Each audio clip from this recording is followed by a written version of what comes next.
नमस्कार, news win देख रहे हैं आप सभी के साथ मैं हूं शालू शर्मा। मेरे दो सहयोगी मेरे साथ में है विवेक कृष्ण सक्सेना और मानसी जायसवाल। 123 दिन भारत जोड़ो यात्रा को हो गए हैं, अंतिम पड़ाव पर ये यात्रा है और बेहद खास दिन यहां पर हम कह सकते हैं यात्रा को लेकर, क्योंकि 3200 किलोमीटर से ज़्यादा का सफ़र ये यात्रा तय कर चुकी है और हम भी तय कर चुके हैं।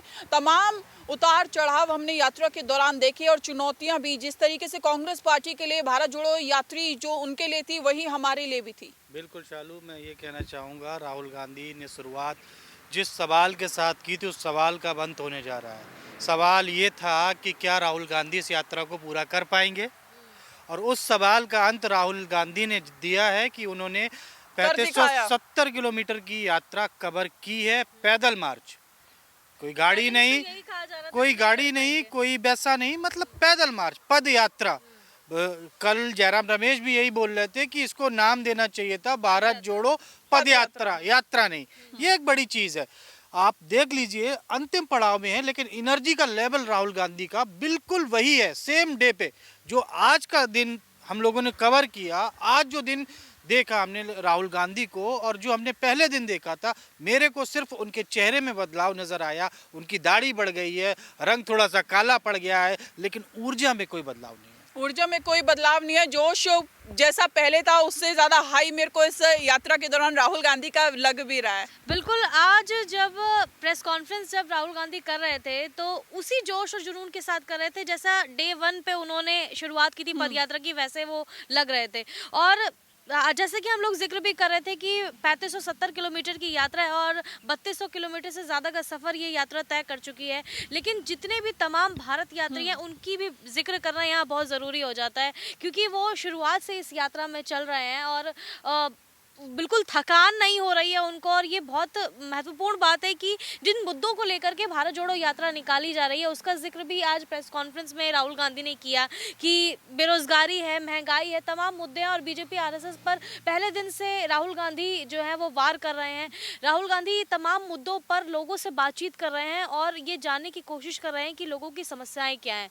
तो ये एक बहुत बड़ी चीज़ है। और उनका ये भी कहना है कि प्रधानमंत्री नरेंद्र मोदी जो हैं वो केवल मन की बात करते हैं, सुनते नहीं है। किसानों का मुद्दा पंजाब में सबसे ज्यादा गरमाया हुआ है, किसानों की समस्याएं वो सुन रहे हैं। पूर्व सैनिकों से उन्होंने मानसी, राहुल गांधी ने प्रूव किया है कि वो एक ऐसे लीडर हैं जो लोगों की मन की बात सुनेंगे और उस पर कुछ एक्शन ले सकते हैं। ये इसलिए मैं बोल रहा हूँ कि एक पिछली प्रेस कॉन्फ्रेंस शायद आपको याद हो, जब एक पत्रकार ने उनसे सवाल पूछा था कि एक एक्टिविस्ट है, उनके घर की लाइट काट दी गई है। ठीक है, मेरे को जो खबर मिली 24 घंटे के अंदर टीम वहाँ पे पहुँचती है बिजली विभाग की और उस एक्टिविस्ट की घर की लाइट जोड़ी जाती है।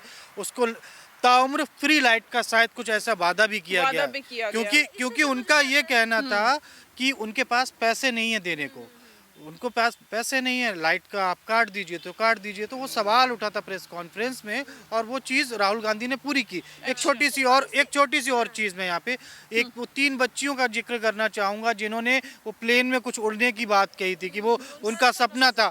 मतलब सपनों के वो पूरा करने वाला एक नेता आज हमें दिख रहा है कि जो आम जनता के सपने पूरे कर सके, जो आम जनता को दिखा सके कि वो क्या है। आम जनता जो आज के दौर में नेताओं के पीछे भागती है, वो कहती है नेताओं के पीछे मत भागो। राहुल जी कहते हैं नेताओं के पीछे मत भागो, आप हमारे आगे चलो, हमें बताओ हम कैसे आपके पीछे उस चीज को कैसे पूरा करेंगे। और आप देख रहे हो कि राहुल गांधी कितने एक्टिव नजर आ रहे हैं पहले से लेकर अब तक। और यही है कि जो नॉन सीरियस नेता वाली जो छवि थी उनकी, उसमें काफी बदलाव नजर आ रहा है। क्योंकि उन्होंने कहा भी कि देखिए जो चीज़ पहले दिखाई दे रही थी वो राहुल गांधी नहीं थे, अब जो दिखाई दे रहे हैं वो असली राहुल गांधी है। उनकी छवि में बदलाव नहीं हुआ है, वो ऐसे ही थे। बस ये है कि थोड़ा जो चीजें हैं वो उस तरीके से नजर नहीं आ रही थी, वो भी मीडिया की वजह से। और नेताओं के पीछे का जिक्र आपने किया विवेक, मैं यहाँ पर एक चीज जोड़ना चाहूंगी, नेताओं के पीछे मत भागिए। लेकिन अब राहुल गांधी जो है वो नेता नहीं, लोग जो तमाम जो कार्यकर्ता है, चाहे वो कांग्रेस के कार्यकर्ता हो या फिर वो आम जनता हो, वो अपने साथ में लेकर चल रहे हैं। पीछे भागने वाली यहाँ पर बात नहीं रह गई है, अब वो साथ में लेकर चल रहे हैं पूरे देश को। मैं कह रहा हूँ कि राहुल गांधी के पीछे अब एक जन सैलाब है। जहाँ वो खड़े होते हैं वहाँ सभा चालू हो जाती है। मेरे को जो लगता है कि वो खड़े होते हैं, वो वहाँ से सभा चालू हो गई और उनके पीछे एक बड़ी भीड़ है जो कभी हमें मोदी जी के पीछे दिखाई देती थी कि जब मोदी बोलना चालू लोग, मैं भी बता रहा हूँ एक पत्रकार के नाते, जब मोदी पहले बोलते थे मैं उनको सुनना पसंद करता था। आज मैं राहुल गांधी जब वो बोलते हैं तो मैं उनको सुनना पसंद करता हूँ। और यही बोलने की आप जो बात कर रहे हैं कि पहले जब राहुल गांधी बोला करते तो शायद कोई सीरियस नहीं लेते थे, लोग उतना सीरियसली नहीं लेते थे, लेकिन वो अब छवि उनके कुछ इस कुछ इस तरीके बनाई की बनाई गई थी। थी, लेकिन अब लोग उनको सुनना चाहते हैं क्योंकि असली राहुल गांधी अब लोगों के सामने है।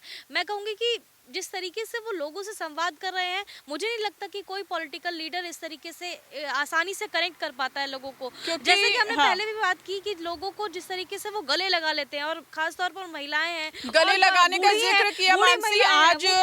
आज भी यात्रा में देखने को मिला कि जब एक व्यक्ति राहुल गांधी से जो रोप होती है उसको क्रॉस करते हुए राहुल गांधी के गले मिलता है, सुरक्षा व्यवस्था का उसको कह दिया जाता है कि सुरक्षा को ध्यान में चूक हो गई, लेकिन वो राहुल गांधी ने आज प्रेस कॉन्फ्रेंस में ये बात क्लियर कही कि वो सुरक्षा में चूक का मुद्दा नहीं था, वो बस एक स्पार्क था लोगों में जो होता है कि बहुत ज्यादा एक्साइटमेंट होता है लोगों में मिलने का, तो ये पहले भी हो चुका है और इसीलिए आज भी हुआ कि एक बंदा आया और उन्होंने गले लगाने की कोशिश की, जिसके बाद जो सिक्योरिटी लोग थे वो उन्होंने उसको खींच करके बाहर कर दिया। तो ये पहले भी हो चुका है, ये सुरक्षा में चूक का मुद्दा नहीं था। और राहुल गांधी की छवि का जिक्र भी अभी जिस तरीके से आप करते आ रहे थे, तो भारतीय जनता पार्टी लगातार छवि को जिस तरीके से खराब करने की कोशिश कर रही है, ये राहुल गांधी या कांग्रेस पार्टी आरोप लगा रही है कि मेरी छवि को पैसे देकर खराब किया जा रहा है। बिल्कुल बिल्कुल शालू, आप पीसी में राहुल गांधी के सवालों के जवाब सुनिए। आज पीसी थी राहुल गांधी की, वरुण गांधी पर जो उन्होंने जवाब दिया, ठीक है, मतलब आज के टीवी में चैनल में ब्रेकिंग न्यूज और हेडलाइन बन गई है। ठीक है, मतलब राहुल गांधी भी अब समझ गए हैं कि हेडलाइन कौन सी देनी है और क्या बात बोलनी है। अब पहले वो हो सकता है कि उनमें वो समझ नहीं थी जो क्या बोलना है क्या नहीं बोलना है, या फिर उनके स्टेटमेंट को इस तरीके से प्रेजेंट किया जाता था, उनके स्टेटमेंट को इस तरीके से प्रेजेंट किया जाता था कि वो गलत लगता था। बहरहाल ये जो राहुल गांधी की छवि के बारे में लोगों की राय है वो कितनी बदल पाती है, वो समय के साथ पता चलेगा कि पहले की तरह ही अभी भी उनकी राय है या फिर अब काफी हद तक बदलाव आया। भारत जोड़ो यात्रा में कई जो लोग हमसे बातचीत करते हैं उनके सुनने पर हमें ये एहसास होता है कि वाकई राहुल गांधी अब पहले से काफी इम्प्रूवमेंट कर चुके हैं अपने। बिल्कुल मानसी, इम्प्रूव, उनकी छवि भी इम्प्रूव हो रही है और एक वो मतलब उभरते हुए लीडर जिसको आप कह सकते हैं कि एक नेता के तौर पर नजर आ रहे हैं। लग रहा है कि कोई नेता बोल रहा है और जनता उसको सुन रही है, संवाद हो रहा है जनता और नेता के बीच में, ये सबसे बड़ी बात है।